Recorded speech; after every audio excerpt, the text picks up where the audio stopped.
Hello, and welcome to the temple. Either welcome back or welcome any new faces if this is your first time here. We're glad to have you here. Just a couple of introductory announcements. We've got restrooms just on the other side of those curtains. You're also welcome to make your way downstairs if you find that you need some water. There's also some cups of water sitting just by Gail. Hi, Gail.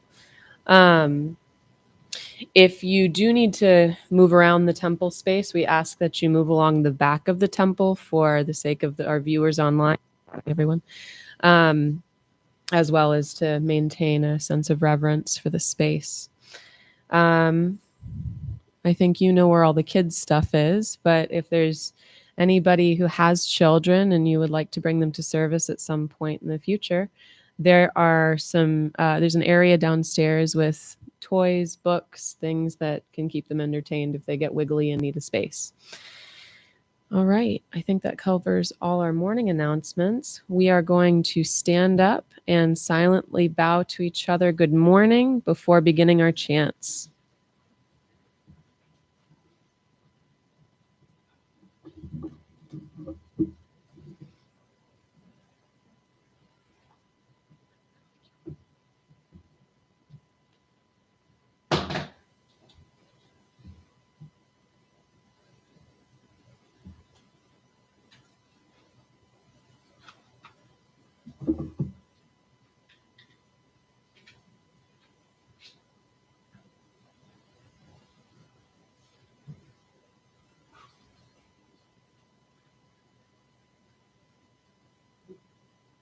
So on page 30 of your chant book, we will chant the three refuges together.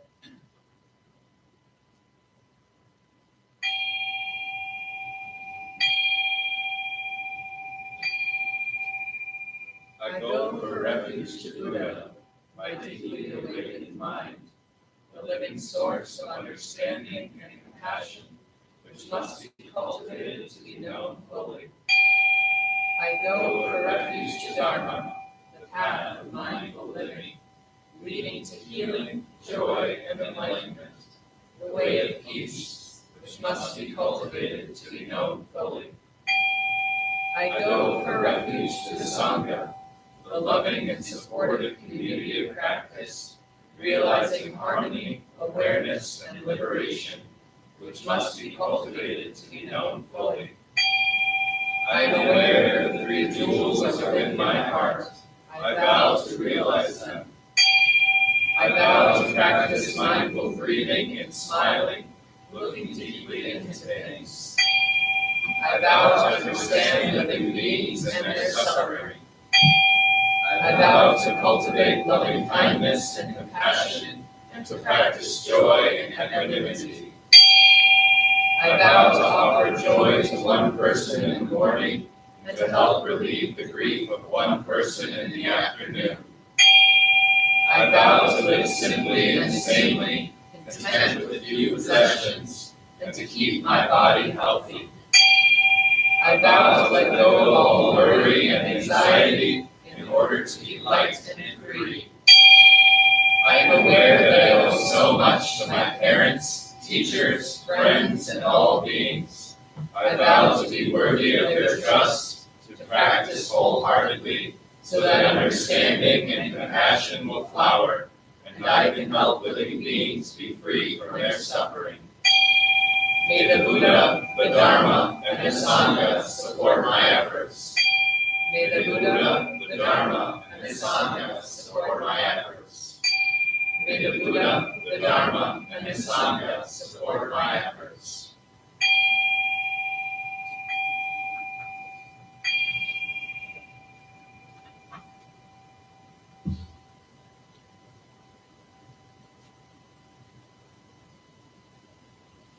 And on the next page, you will find the Heart Sutra. As a reminder, if you've been practicing with this sutra, inject some life into it. See if you can observe something new today that maybe you missed previously, or feel encouraged to reflect on some of the wisdom in this sutra.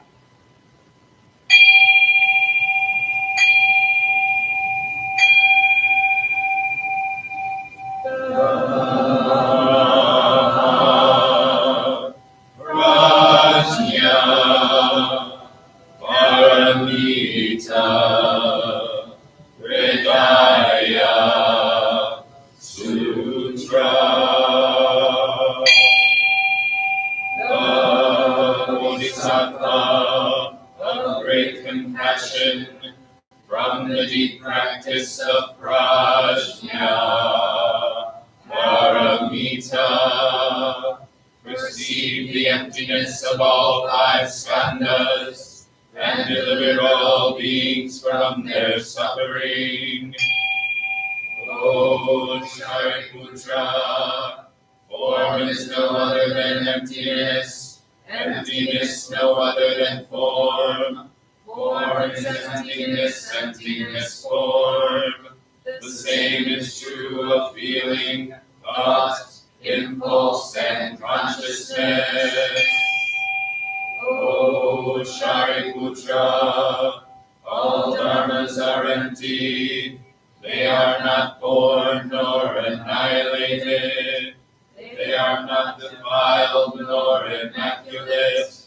They do not increase nor decrease. So in emptiness, no form, no feeling, no thought, no impulse, no consciousness. No eye, ear, nose, tongue, body, mind. No form, sound, smell, taste, touch, or objects of mind. No realm of sight. No realm of consciousness. No ignorance, nor extinction of ignorance. No old age and death, nor extinction of them. No suffering, no cause of suffering, no cease from suffering, no path to lead out of suffering, no knowledge, no attainment, no realization, for there is nothing to attain. The Bodhisattva holds on to nothing but prajna, paramita. Therefore the mind is clear of any delusive hindrance. Without hindrance there is no fear. Away from all delusive views, one reaches final nirvana. All Buddhas of past, present, and future, through faith in prajna, paramita, attain to the highest perfect enlightenment. Know then the prajna, paramita, is the great Dharma, the radiant, fearless mantra, the utmost supreme mantra, which is capable of allaying all pain. This is true beyond all doubt. Proclaim now the highest wisdom, the prajna, paramita. Gate, gate, paragate, parasamgate, bodhisattva. Gate, gate, paragate, parasamgate, bodhisattva. Gate, gate, paragate, parasamgate, bodhisattva. Dharma, prajna, paramita, hridaya, sutra.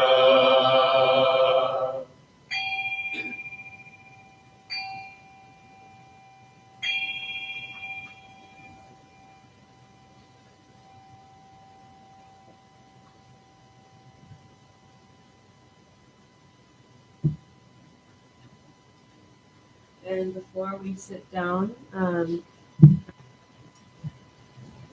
like to offer, excuse me, where's your website? I haven't really gotten a lot of sleep lately.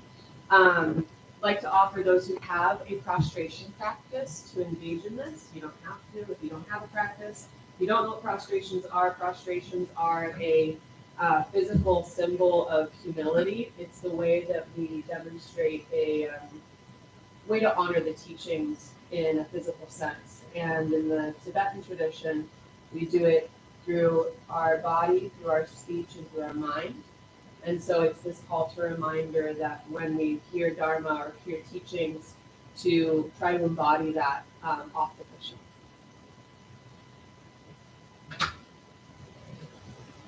And you can begin when I begin.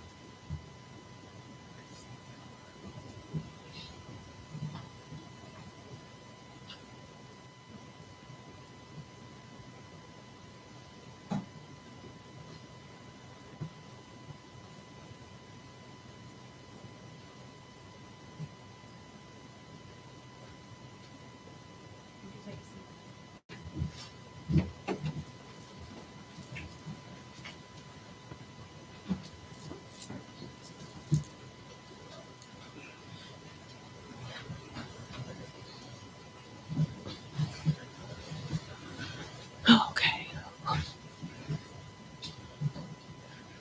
All right. Got a lot of ground to cover. I'm going to try to do this in 20 minutes. We'll see if we can get that done. So this morning, I wrote a story for you. It's kind of like a little parable to demonstrate the teaching on the 4 different kinds of karmic results. And the story is called The Son of the Prophet, a teaching story from Vanipura, the city of speech. Long ago in Vanipura, where speech was sacred, traded like silk, and refined like art, a boy named Ravi was born to the prophet Vasudeva. It was said Vasudeva spoke only 1 sentence a year, and only when it was true. Ravi's birth was hailed with garlands and chants. He was destined to inherit his father's voice, a voice that had once ended wars and healed hearts. But Ravi's nature was different. While his father's words were few and flawless, Ravi's came quick and hot. He mocked priests, he shouted false omens in the markets, and wielded speech like a blade. People praised his wit, but they feared his cruelty. When Ravi turned 21, Vasudeva passed away in meditation. At the altar of the local temple, Ravi took up his father's robe. This robe was woven with decades of truth. In that moment, something in him changed. The weight of his past words collided with the gravity of his inheritance. In Buddhist terms, it was a karmic trigger. The robe, a condition, ripening the causes that he had long sown. When he stood up to speak at his father's funeral, his voice faltered. Words tumbled out wrong, sarcasm slipped into eulogies. Instead of comfort, he caused confusion. The crowd turned away. That night, a servant approached Ravi and said, "Master, the people call you the prophet of shadows." The sting of those words mirrored the sting he'd once planted in others. The echo of his actions had begun. Ravi tried to change. He fasted, he studied the Vedas, he practiced silence, but when he spoke, bitterness still surfaced. Even in solitude, he rehearsed insults. They came like reflexes. As Ravi struggled, so did the city of Vanipura. The sacredness of speech faded. Gossip ruled the courts. Prophets became slanderers. Words became weapons. Ravi, now older, wandered the empty temple. He knelt before his father's robe, now sitting on the altar as a stark reminder of what once was. In that silence, he recalled a whisper from his father. Every word is a seed. Speak only what you wish to harvest. That night, Ravi made a vow to speak only what would soothe, protect, or heal.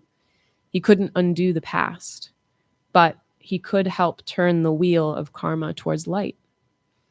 In the years that follow, Ravi spoke a little, not because he'd lost his voice, but because he'd found his listening.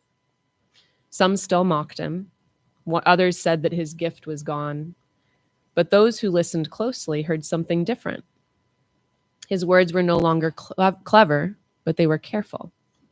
They were healing. They were true. One winter, a young monk approached him in the quiet streets of Vanapura. "Are you still suffering the karma of your youth, Lord Ravi?" And Ravi smiled, not with shame, but with peace. "Yes," he said, "I am eating my karma, but now it tastes like understanding." And so this story demonstrates, or is meant to demonstrate, the 4 kinds of karmic results that all beings will experience throughout their life. And with Ravi, we see how he's planted those seeds as well as the contrasting results. Now, the 4 types of karmic results are ripening result, corresponding result, and corresponding result has 2 kinds, corresponding in experience or ripening results corresponding in habits. And then lastly, you have environmental results. And this particular division of karmic results was developed originally by Lord Atisha and then improved and moved around and discussed and debated and was later taught by Tsongkhapa of the Gelug tradition. And he emphasized most of this in his Lamrim teachings, which are the stages of the path. So let's explore. What are the 4 types of karmic results, right? So a ripening result. You might think of this as your genetics, the thing you're born with, right? So you're born, you find yourself in this experience of being a human, and you happen to have a certain set of parents that nobody else has, right? It's kind of this hand you were dealt. It's the ripening results, right? And you can also think of it like the personality that you were born with. I don't know if, raise your hand if you have children. Okay, so if you have more than one children, you might notice that each of those kids have completely different personalities. Or if you have a sibling and you are like, we are totally and complete opposites, right? Or maybe you even see the difference in your parents. You see the difference. There goes a little Buddha. You see the difference in your parents and their siblings, right? So even if you don't necessarily have kids or siblings, you might even see it in your parents, right? Like they came from the same place, yet they're so different. So part of that is a ripening result, okay? And results are this result shapes kind of like the conditions of your life. And for Ravi was born to a well-known prophet, right? And his inheritance was that to become kind of a wordsmith.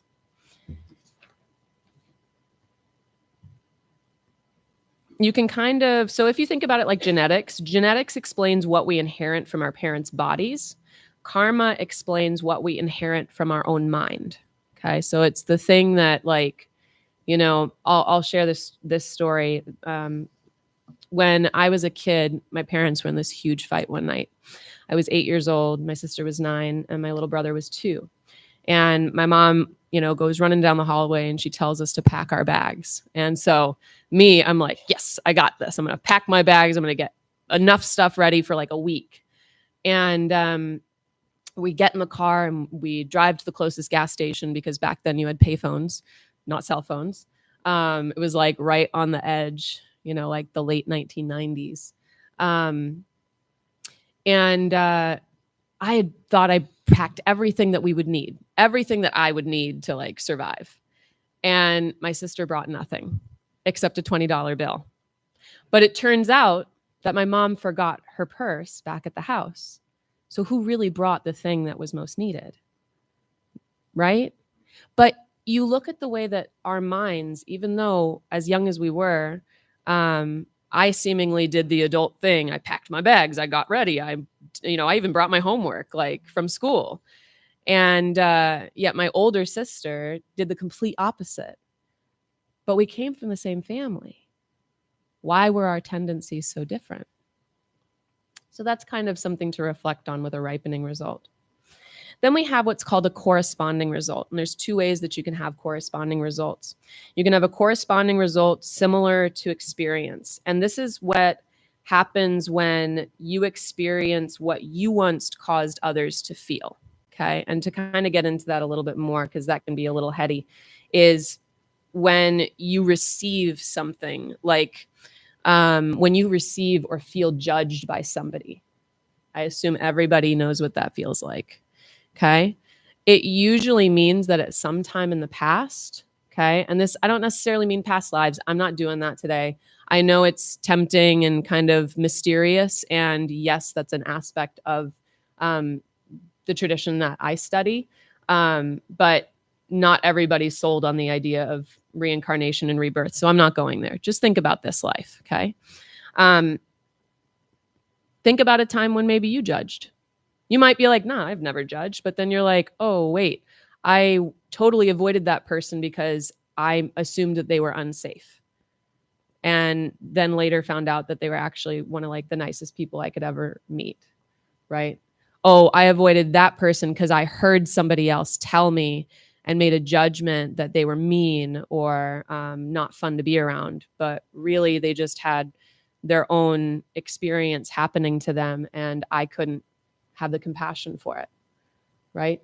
So it's when we see other people doing things that we don't agree with or that we feel maybe even triggered by, it's our reaction. Okay. And understanding that at some point in the past, we did something similar with similar intention to another being, person, animal, bugs, okay? Any sentient being, right? And then you have a, so for example, in Ravi's experience, this was the pain of losing his ability to speak well, right? So when he was now known, when people started calling him the prophet of shadows, he was like, oh no, it's because when I was a kid, like, I said some really awful things to people, right? So he was experiencing that result, the corresponding result of similar experience. And so then we've got the corresponding result of similar habit, okay? And this is when you act on something to make it happen to somebody else. So the first one is like receiving, and the second one is like acting upon. So it's like when somebody yells at you, and you're seeing this person's yelling at me. This is the similar to experience result because I've yelled at somebody else. But then, because I've got these really deeply ingrained habitual responses, I then go, well, I'm going to yell back at you. I'm going to yell back. And I'm going to plant more of those seeds so that I, again, see more of it in my future. Now, I don't say all of this to say that it's like an ultimate thing, because we don't really believe in those things in Buddhism either. There is no real ultimate thing. Even emptiness isn't ultimate. So you can see where we have these experiences in our life. And I think the real question starts to come like, why did the Buddha talk about it? Right? There is one more one more result I want to talk about. And this is the environmental result. Okay. And this is the type of karma that shapes the world around you. Okay.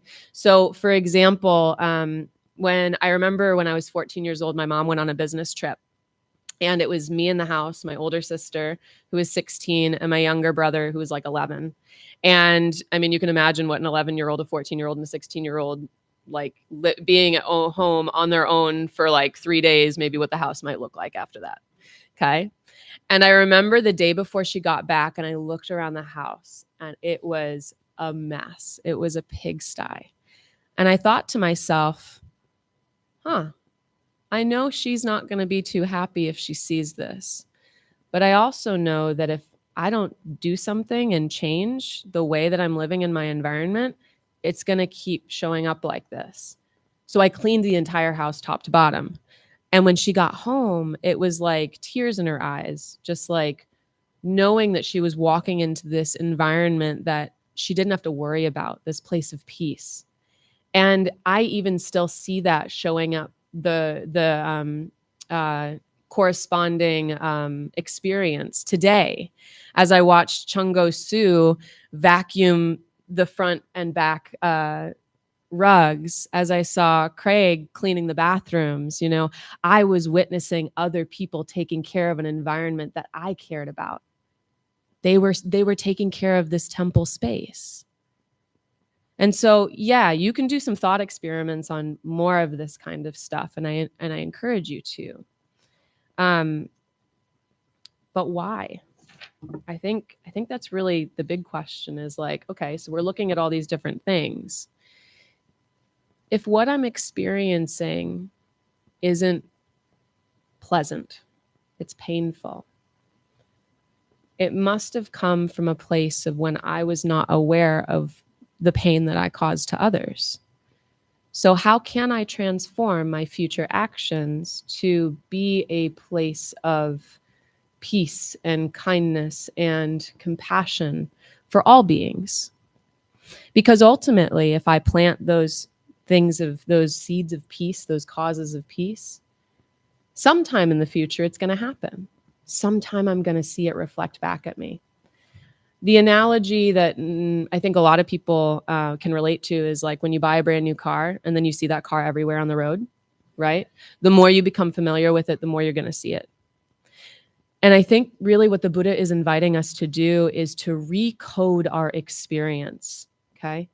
We're changing the way that we see the world around us because we know that if we do, it's going to help reduce our suffering, okay? It's a transformation. This is the path that we talk about on the way to waking up. It's the letting go of the way that we think the world really operates, right? And we often think that the world is coming at us. We think that all the bright flashing lights of all the terrifying things that might be happening in society right now are all coming from outside of you. But who is the mind that is perceiving those things? And that shouldn't make it feel hopeless. What it should do is encourage you to understand that you have agency, that you can respond in a way that will be more beneficial to others, in a way that will be more helpful, and not continue to create more and plant more of that hate, jealousy, anger, destruction, pain, suffering. That's what perpetuates the cycle. And when we think that it is unchangeable, we think that it has its own self-existence. It can't change. Says who? You can choose to see things differently. But that's not to say that, I'm not saying you can stand on top of a building and go like jump off it and think you can fly. That is not what I'm saying. Okay? But what I'm saying is you have agency to understand the wisdom that lies in every experience that you have. And you also can learn how to have the wisdom to respond. Gotta keep track of what page I'm on. So I have this quote on my fridge, and I've had it there for pretty much since my children were born. And it says, when you can't control what's happening, challenge yourself to control the way you respond. That's where the power is. And the Tibetans use this term called, it's like you're forced to eat your karma. Okay, you have to eat it. Anything that you put out into the world, anything that the way that your mind moves and the things that follow, okay, you have to experience it. And there's two ways to experience it. Either you will receive yelling as yelling, right? You'll receive the intention of anger back because you were angry with something before. Okay. Or you will then take that experience and rather than respond in action, transform it or purify it. Now, at first you might see somebody being angry with you as like, oh, well, how dare they? How dare they be angry with me? My opinion's right, not theirs.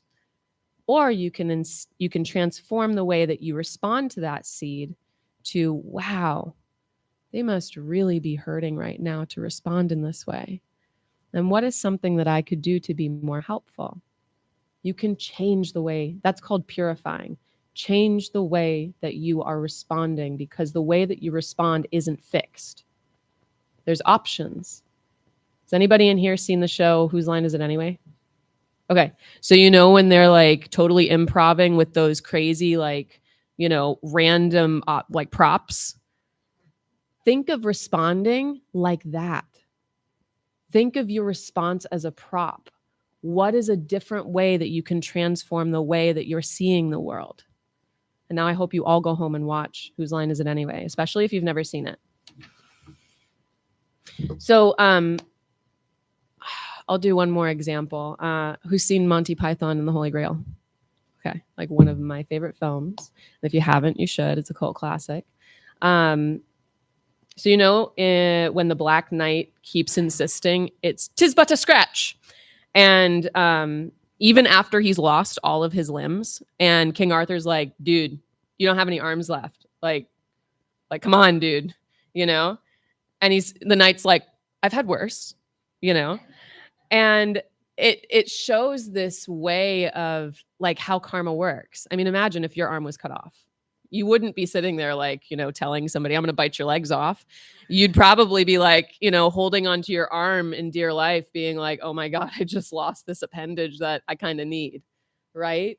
But that whole way that the Black Knight responds in this humorous, inviting way is kind of the way we want to transform our experience.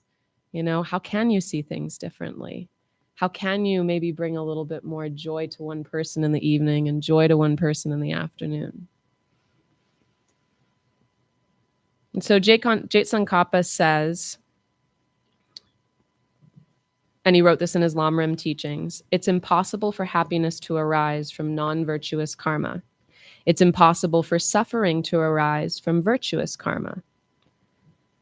So the invitation is, the next time when you're going through something painful, whether it's physical, emotional, circumstantial, something that may even be beyond your way of controlling it, you can quietly say to yourself, "I am eating my karma," rather than responding in a habitual way.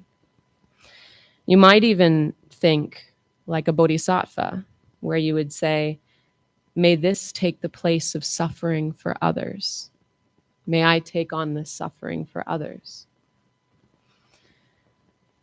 And just by doing that, you're transforming the moment from passive pain into active purification and a compassionate offering. When we stop resisting our pain and instead meet it with insight, we don't just go through our karma. We're actually inviting the opportunity to finish it. And so that's how we start to instead turn our spiral from going downwards to turning our spiral to going upwards towards enlightenment. So at this time, I'm going to invite you to prepare for meditation, stretch out, get your legs sorted, clear your throat, your nose, all the things.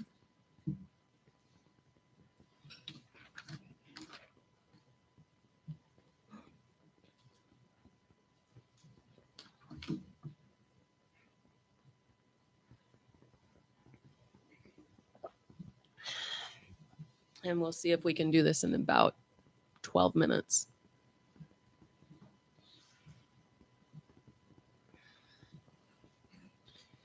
If you have not meditated before, you'll want to get your legs in a comfortable position.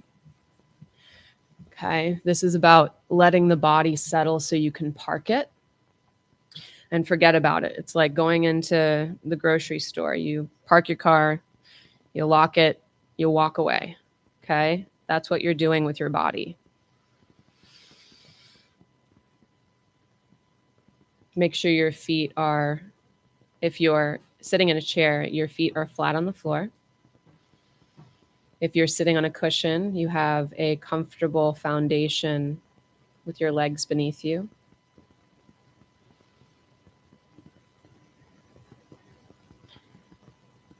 Hips should be just slightly above the knees. Spine pulled up tall. Arms and legs relaxed. Tongue should be resting just behind the back of the front teeth, relaxing the area around the face and the eyes and the forehead. And then just to remember that what we're doing here is a virtuous action. We're not engaged in gossip or harsh speech or planting any negative seeds. We're instead planting virtuous or good seeds. We're showing ourselves that it's possible to change our mind. And with that, it should encourage a slight Mona Lisa smile at the edges of your lips. And take about 3 breaths here to ground yourself into your spot, to settle the body.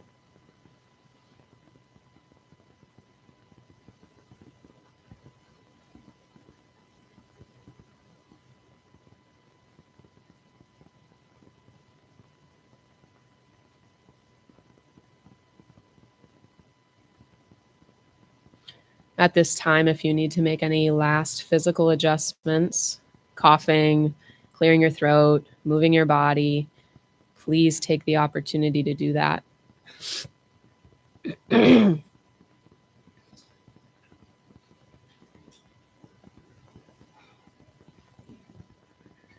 Because now you're going to want to get really still.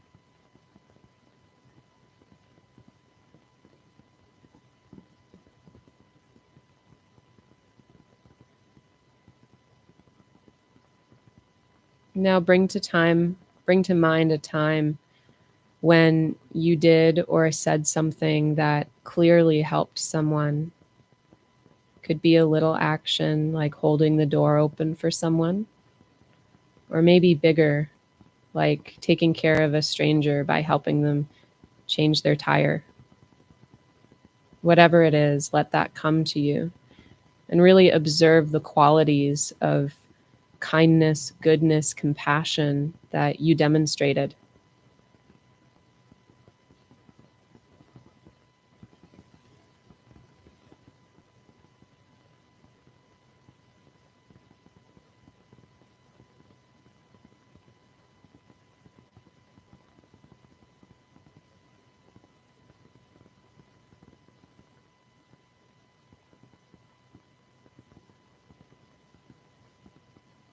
Notice how the memory feels. Was it warm, light, grounded? And just appreciate the causes that you planted in that moment.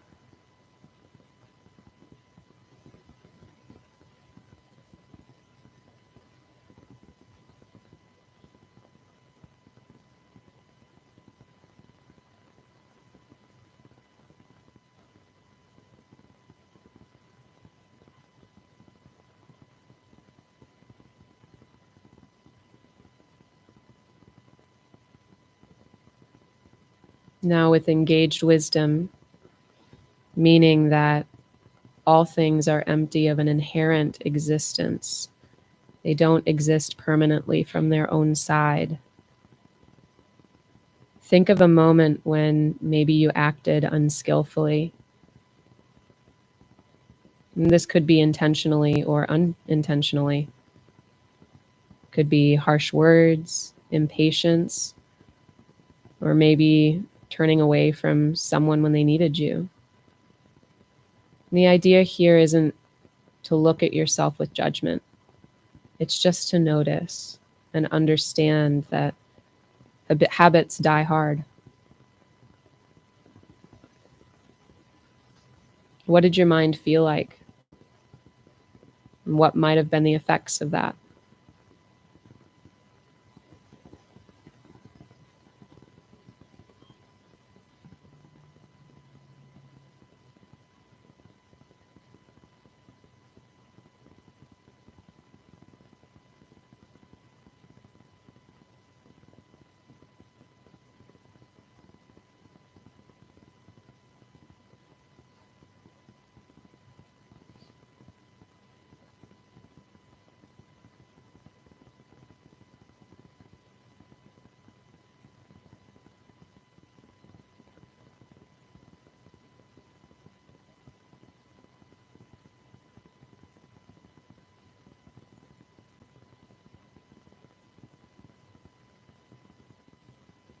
We know that all things are changeable. And if we can acknowledge where we might be able to do better, we can act differently in the future.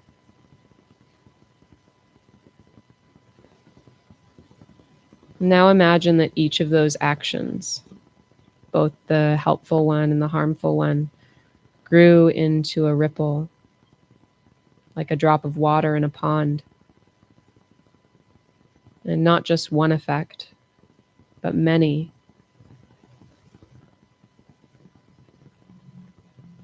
You have your ripening result. What kind of inner world might this action lead to? Peace, anxiety. Can you sense how repeated actions shape your experience of being you?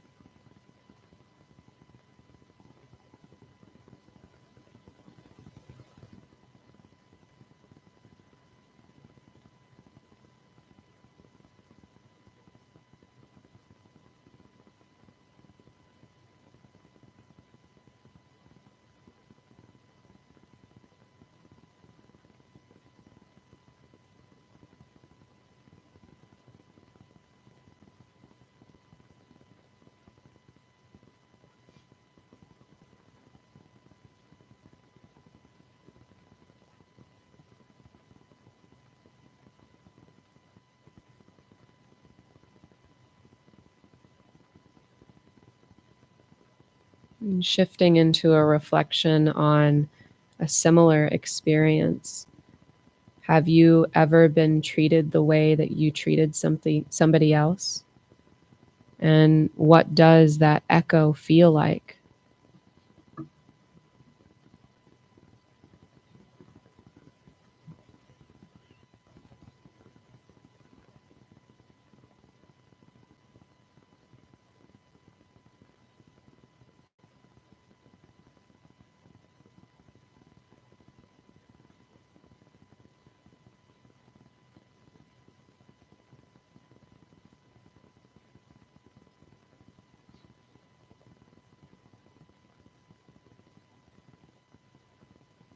And shifting into a similar habit, do you still feel pulled to react in the same way?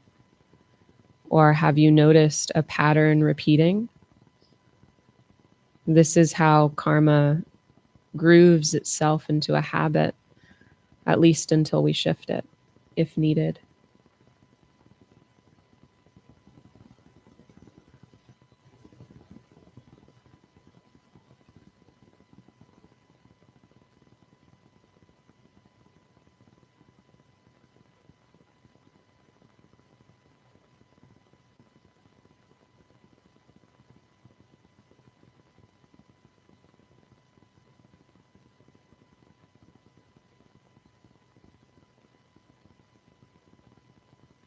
And lastly, an environmental result. What kind of energy surrounds you lately? Is it chaotic, calm, supportive, or maybe sharp? And without blame, can you sense how the world around you might reflect some of your past actions?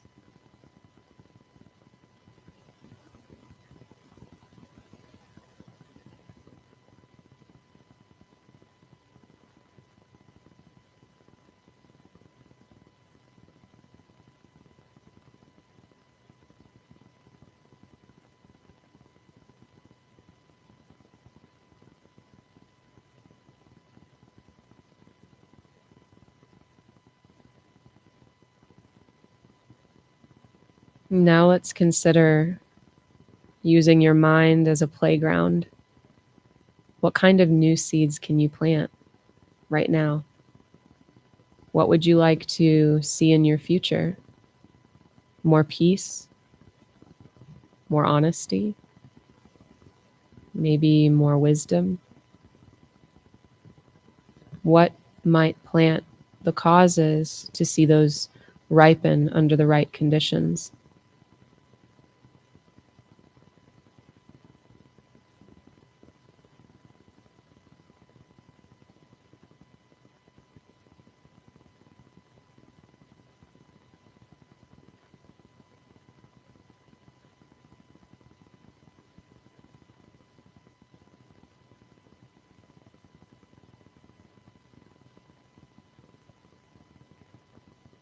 Now, with this steadfast determination, make a commitment to do one thing differently today that would help plant the causes for those new seeds to ripen.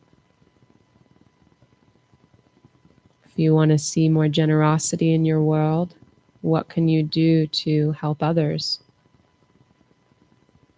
If wisdom, maybe listening to a friend who needs an ear.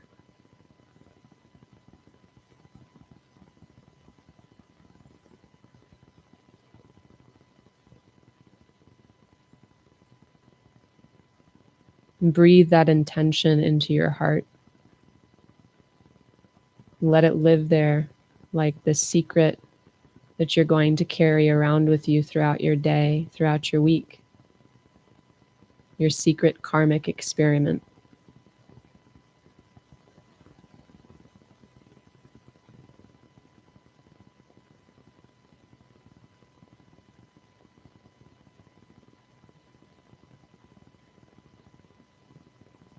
Gently begin to return to your breath, noticing your inhale and exhale.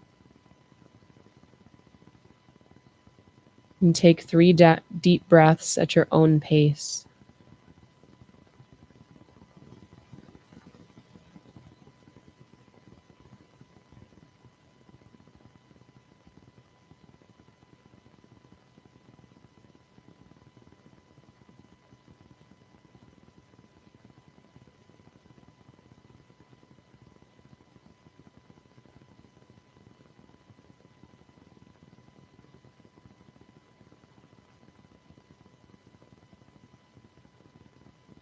And gently bring some movement back into your body, wiggling fingers, leaving your eyes as the last thing to open, maybe stretching a little bit, seeing if you can wait just till the last second and really embody that secret karmic experiment.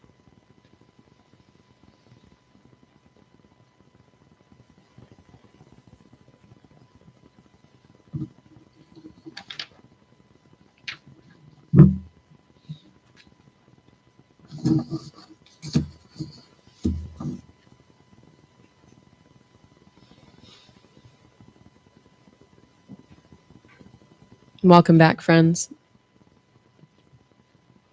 There's a beautiful practice that I know Kunga talked about in one of his recent talks. And it's something that I did a study on last year, an in-depth meditation teacher study with my teacher. And it's called the practice of the 4 forces, or the practices of purification that was taught by the Buddha. And it's by taking the results that you're currently seeing in your world. Like, you know, for me, it's my kids constantly asking for attention, you know, and where have I denied that? And where can I work on planting the seeds that will help them feel seen, help them feel loved, as well as for me? Because I know that if I act and engage in that way with them, I know that I will feel that way too. And I'll be able to see that more in my world. People listening, being friendly, being kind, right? It's all intention. And the idea is to not respond in the habitual way that is like, but I just don't want to deal with it right now, right? Change it. That's how you transform it. Similar to an addiction. And I think many of us know what that feels like. I was a smoker for a long time, and, you know, 2 packs a day kind of thing. I know most people look at me and they're like, you a smoker? Yeah. It's hard. But that's the practice. The practice is overcoming the behaviors we're addicted to. Okay? And this is how you do it, by observing, by going into your mind and being like, wow, so I'm the one who's been punching myself in the face this whole time, right? And then making the decision to stop. Okay?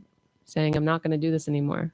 But also, like, not to hurt yourself or, you know, think bad of yourself. Like, forgive yourself. It's okay. It's a process, right? We're not going to be perfect until we're Buddhas, but we're all on the path there together. So at this time, I'd like to invite Joys and Concerns before we start our announcements. And what this means is you have an opportunity to share with your Sangha. You don't have to, but if you'd like to, allow us to rejoice with you in any good things that are coming up in your life. Noticing good as we call karmic ripenings, right? Like, wow, I'm seeing people being kind to each other in the world, and it's really, really cool. Or also, where are you seeing some not so good stuff that you'd just like to have people hold in their heart for you?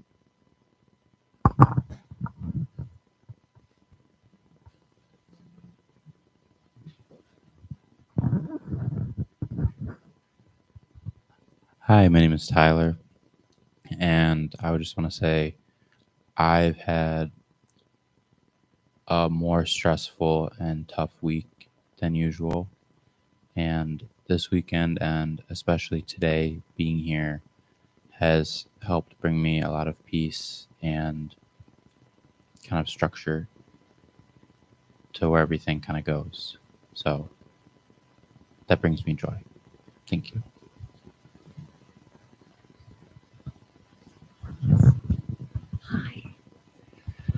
Hello, my name is Ben.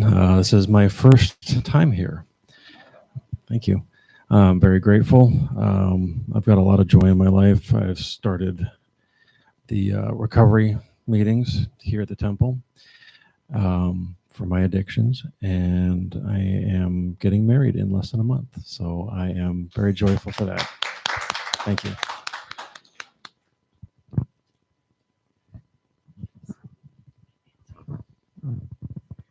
Hi. So my daughter-in-law had a high-risk pregnancy, and there was a concern that they found along the way with the pregnancy. But earlier this week, my grandson was born, and he's beautiful, and he seems very healthy so far. So that's a great joy.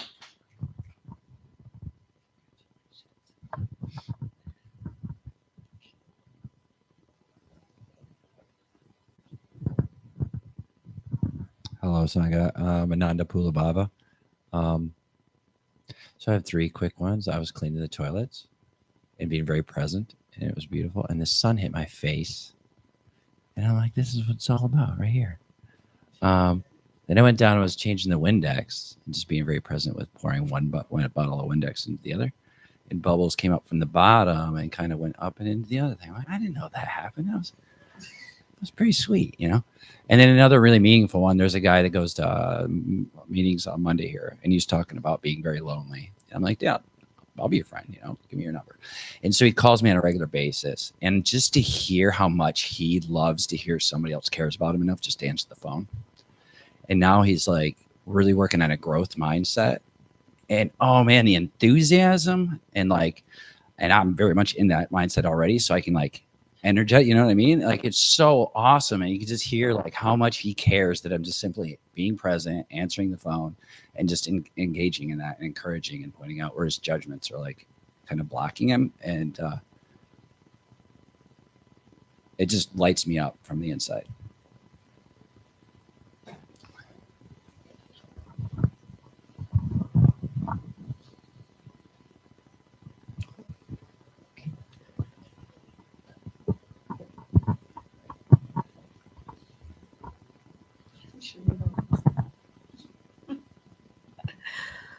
I'd like to express a joy. I know some of us here in the temple went to the April 5th, the yesterday rally. And if you want to experience joy, I would suggest getting on the street, forming with the community of people that is just so happy to be with each other. It's just a wonderful, wonderful experience. To that level of joy and happiness. And yes, we have a cause, but it's a joyful cause. And there's dancing and there's hugging and it's just beautiful. So it's unity. So come on out next time. It's fun. You'll enjoy it. I have to echo that, Gail. I was there as well. Saw a lot of you folks. there was no yelling. There was no like, but yeah, it was really, I kind of was a little concerned that there would be people who would be responding negatively, but it was none of that. And I was really heartened. That was a really great experience. 4,000. What was the rally for those of us who don't know what it was? Oh, can we say it into the mic? I think we were protesting the current administration. Gotcha. Yes. Hello, my name is Igye Su, or Shane. I have a few joys and a small concern. Well, first joy is my pants are fixed. They were ripped beyond repair, and Chungo Su repaired them, and I can't even tell they were ripped. So that's awesome. A few things at work I'm joyful for. I passed my first qualification, and I'm still waiting to hear back on that job I was talking about like a month ago, but I'm hopeful for that. So just keep rooting for me on that. And then the concern I had is I failed my second qualification. So I have my second attempt on Tuesday. So I'm hoping I can pass this time. Thanks.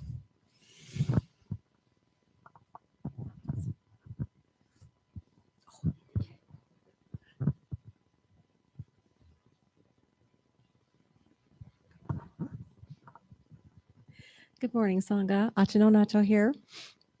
I'll try and be quick. I have 2 joys and 2 concerns. One concern is the other week, my younger sister, Nancy, one of her dogs passed away after a short illness. Really hit her hard. So I was talking with her on the phone shortly after.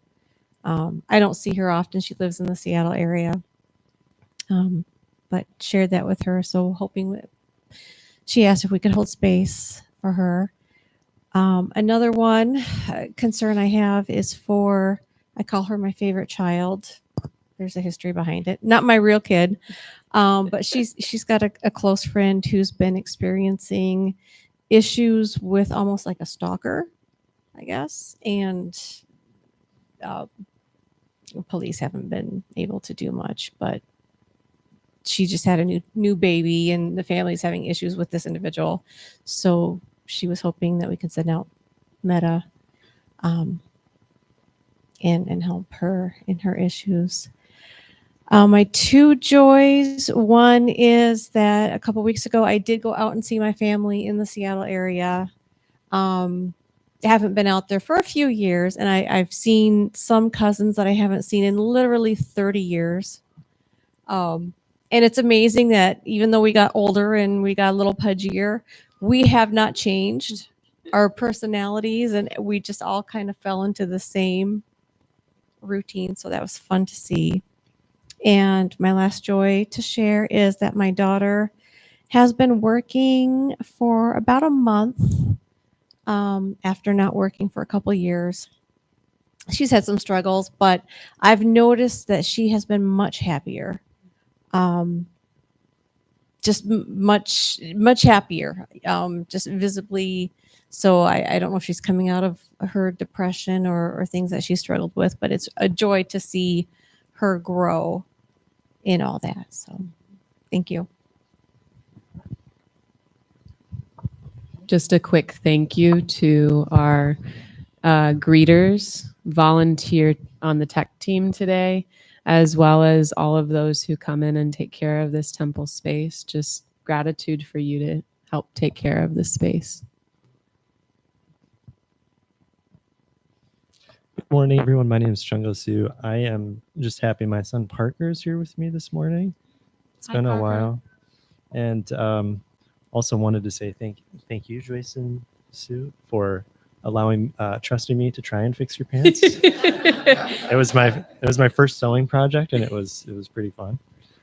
And also Parker and I are going to go rock climbing after this, so we're pretty excited. Yeah.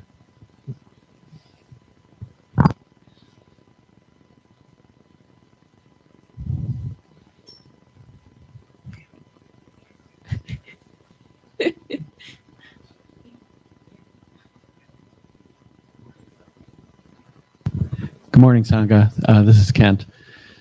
To tomorrow is my mom's 84th birthday. She's in really good health still.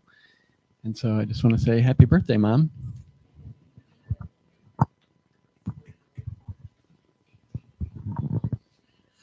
Do we have any online?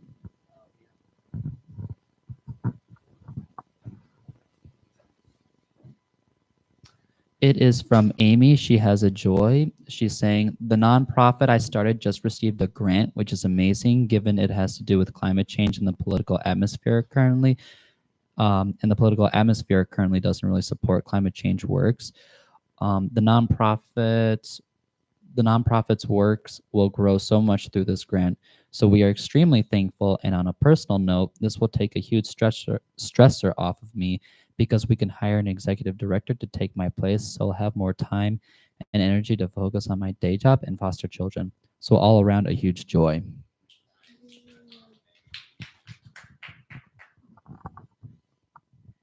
So let's take a moment to hold all of those joys and concerns in our hearts.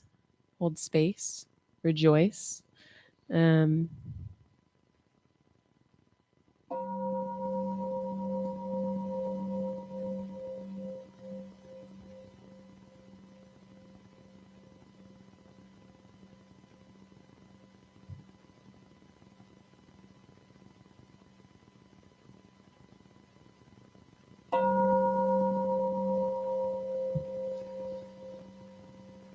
We bow.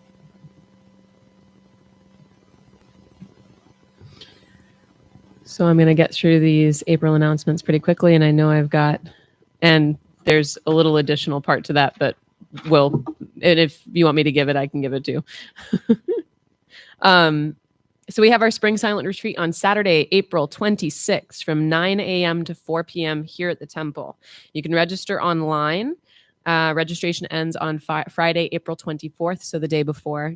Just try to get your registrations in. We'd love to have you come and be a part of it. There's going to be walking meditation, sitting meditation, a potluck. There's going to be work practice. It's all the really awesome stuff you get to do, which is like sit with your mind for a day rather than scrolling on Instagram, okay, or Facebook. Like come do this with us, and you can leave that for another time, right? Plant some good seeds. We have an online meditation group on Wednesdays from 6 to 6:45. You can join via Zoom. All that information is in our newsletter for more information. We have a Dharma discussion group on Thursdays at 9:30 to 11 a.m. here at the temple. See the newsletter. We have our Grand Rapids Temple Board meeting on Sunday, April 27th. Sangha members are invited to observe. So if you're interested in seeing what the board does, how they take care of the space, we encourage you to go and see and be a part of that.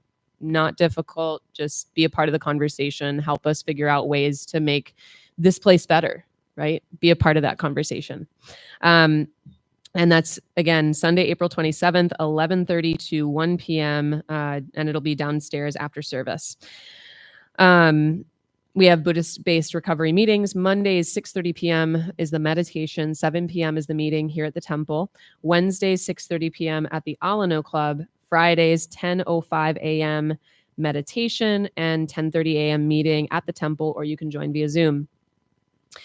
We have okay, those are extra announcements, apart from the one that we're going to talk about. So I'm going to hand it over to Ellen.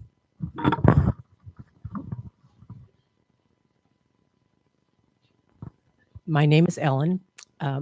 Dana is a word that we have in our practice, meaning generosity. And there's a little bit of an addendum to the normal spiel that I give, which I'm going to have to read because I have a tendency to ad lib and get off the track. As we prepare for Mother's Day service on May 11th, we invite you to help make this occasion even more beautiful by contributing towards the purchase of the fresh flowers that we've been doing for several years now. These blooms will serve as a heartfelt offering of love, gratitude, and remembrance for all mothers.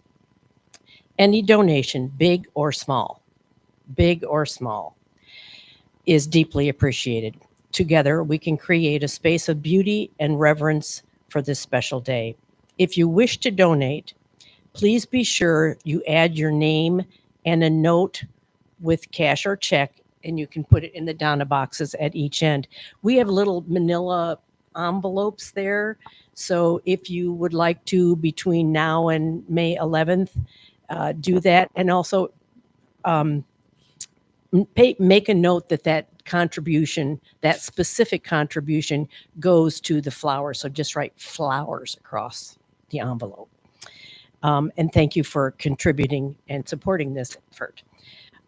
Speaking of Dana, of course, it comes in all shapes and sizes, and donating your time like you are right now, helping set up, helping clean up, helping the tech team, incense lighters. There's many, many things you can do here at the temple, just donating your time.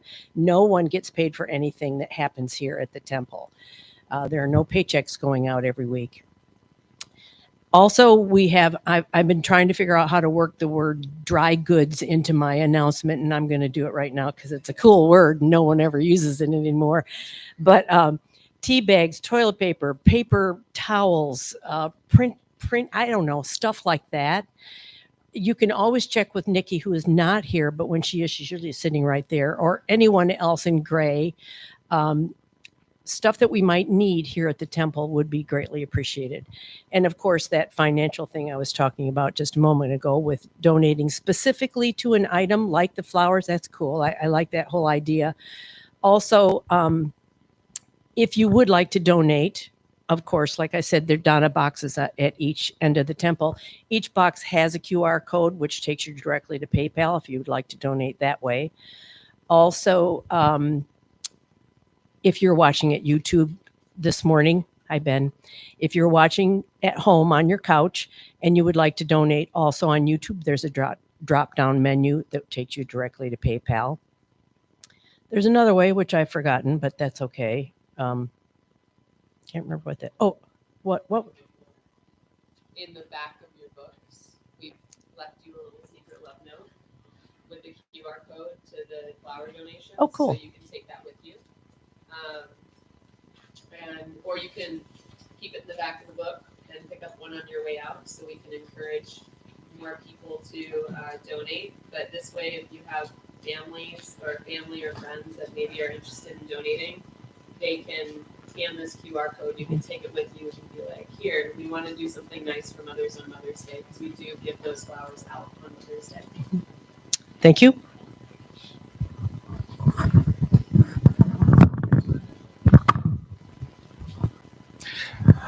I'd also like to remind everybody that on April 20th of this year, we'll be having our first Buddhist Mutual Aid Sangha meeting. They'll be meeting right after the service. So if you would like to get involved and help build a bigger, stronger community together, I've heard we need it right now. So hopefully I'll see a lot of you then. Thank you. All right, we are slightly over.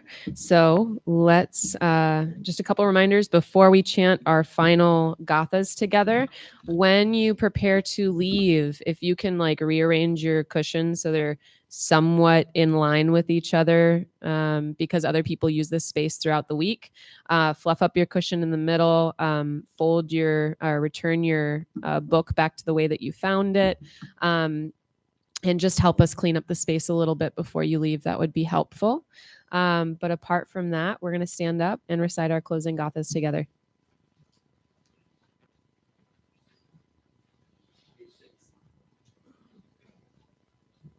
On page 6.